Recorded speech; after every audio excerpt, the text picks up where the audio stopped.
Құрметті оқушылар, бүгін біз сіздермен Жүніс Сахиевтің дабыл әңгімесінің екінші сабағын өтетін боламыз. Бүгінгі сабағымызда бұл әңгіменің сюжеттік желісін талдай отыра, бұл әңгімеден алынған үзінділерді өз көзқарасымызды дәлелдеу үшін орынды қолданатын боламыз. Үшінші бөлімде әбен, төлен, жасаған, таңатар, қазыкендер жартасқа қарай бет алады.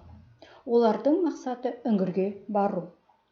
Бұл үңгірді Төлен жақсы біледі, өйткені ол үңгірді жиі көрді. Оның отарларға баратын жолынан қашық емес, сондықтан ол жеңіл көлігімен жүйткіп өтіп бара жатып талай қараған болатын.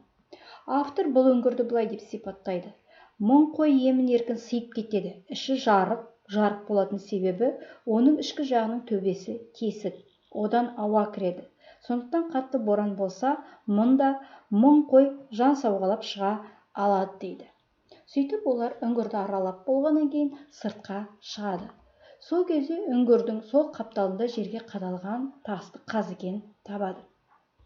Бұл тасты көргенде жасаған бірден аспаннан түскен тас деп шешім қабылдайды. Себебі әңгімеде былай деп беріледі: бұл тастың үлкен жылдамдықпен келіп қадалғаны көрініп тұр. Аспанда атмосферадағы ауа үйкелсін лапылдап жанғандықтан төңірегі қарайып күйіп кеткен. Қазақ әдебиеті хрестоматия 159 бет. Сонымен қатар 160 бетте мынандай үзінді бар: ұшу траекториясы осы сай қиясының көлбеулігіне параллель келген. Сондықтан ол қыр көлбеуін жанай ұшқанда желімен де отымен де талай тастар мен шөп бастарын күйдіріп барып осы жерден дамыл тапқан. Яғни осылардың барлығын дәлел келтіре отыра аспаннан түскен тас деп айта аламыз. Бұл тастың бетіндегі ирек-ирек жазуларды көргеннен кейін ол жолаушылар бет орамалдарымен, өзі қалталарындағы бәкісімен сүрте бастайды. Бұл ирек-ирек жазулар анық көріне бастаған кез жасаған: мынау талаш жазу ғой деп бірден шешім қабылдайды. Сол талаш жазуын анық оқығаннан кейін жасаған мынандай сәлемдемені оқиды: жұлдызаралық жолымыздағы 9 ғаламшардан құралған осы бір жұлдыз жүйесіндегі көгілдір кезбе шар назарымызды айрықша аударды. Оның өзіміз аялдаған жалғыз табиғи серігінен мұқият бақылау жүргізгенімізде тіршілік иелері адамдармен қатар олардың тасқа ойып жазған жазуларында кездестірдік. Ол жазулар арқылы талас делінетін өзен бойын мекен еткен халықтың тарихын білдік. Енді бір келгенімізше олар жоғары мәдениет дәрежесіне жетеді. Сонда біз олармен осы тілде сөйлесетін боламыз. Ал оған дейін олар осы серікке ұшып келе қалса, бұл ескерткішімізді оқып, біздің осында келгенімізді біледі. Бұл тасты сол мақсатты қалдырып отырмыз. Бұл сәлемдеменің иесі күнгей ғаламшарының ғарышкерлері екен. Осы сәлемдемеден біз нені аңғардық? Жұлдыз жүйесіндегі көгілдір кезбе шар деп олар біздің жер планетасын айтып отыр. Сонымен қатар адамдармен қатар олардың тасқа ойып жазған жазулары деген сөздерден біз көне түркі 6-8 ғасырларға тиесілі Орхон Енисей Талас өзендерінің бойында табылған ескерткіштерді айтып отырғанын түсініп отырмыз.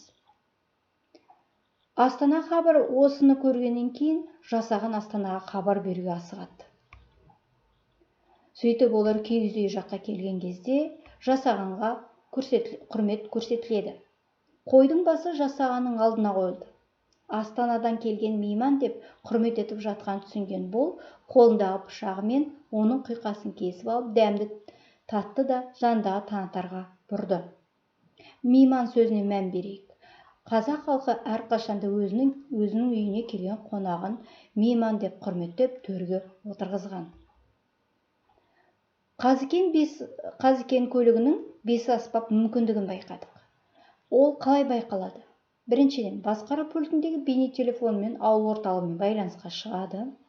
Бейнепульттегі телефакс арқылы суретті қабылдайды.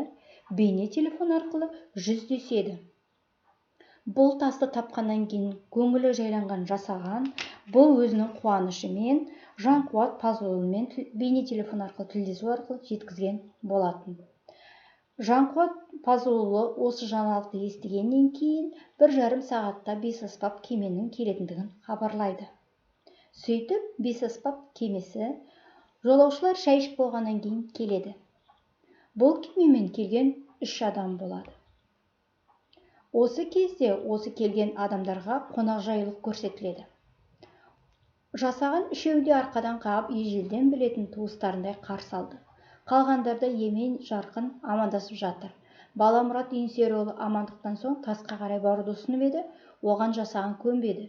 Шәй ішіп дәм татпай бұл жерден аттануға болмайтынын, оның қазақ салт-дәстүріне сыймайтынын айтып, киіз үйге қарай бастады.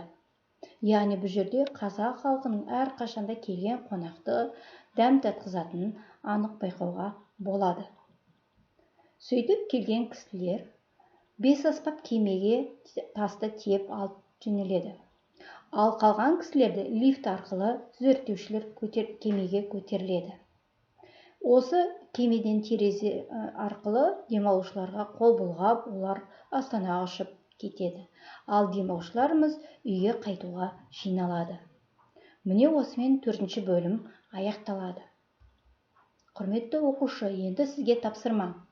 Берілген пікірлерге сай, қазақ әдебиеті оқулығы бойынша немесе қазақ әдебиеті хрестоматиясының бетін көрсете отыра, ойыңызды әңгімеден үзінділерді дәлел ретінде келтіре отыра жазыңыз. Пікірлер: тас айдан келген. Екінші, басқа әлемдіктермен талас жазу арқылы тілдескен Төлен. Бұл нені білдіреді? Төленнің көне түркі жазбасын халыққа жеткізуі. Не үшін, қандай оймен бұны жасады? Бұл пікірлерге тапсырманы орындау үшін мына дескрипторға мән беріңіздер. Бірінші, әңгіменің 6, 7, 8 бөлімдерін түсініп оқиды. Берілген пікірлер мен сұрақтарға өз ойын жазады. Дәлел ретінде мәтін үзіндісін пайдаланады.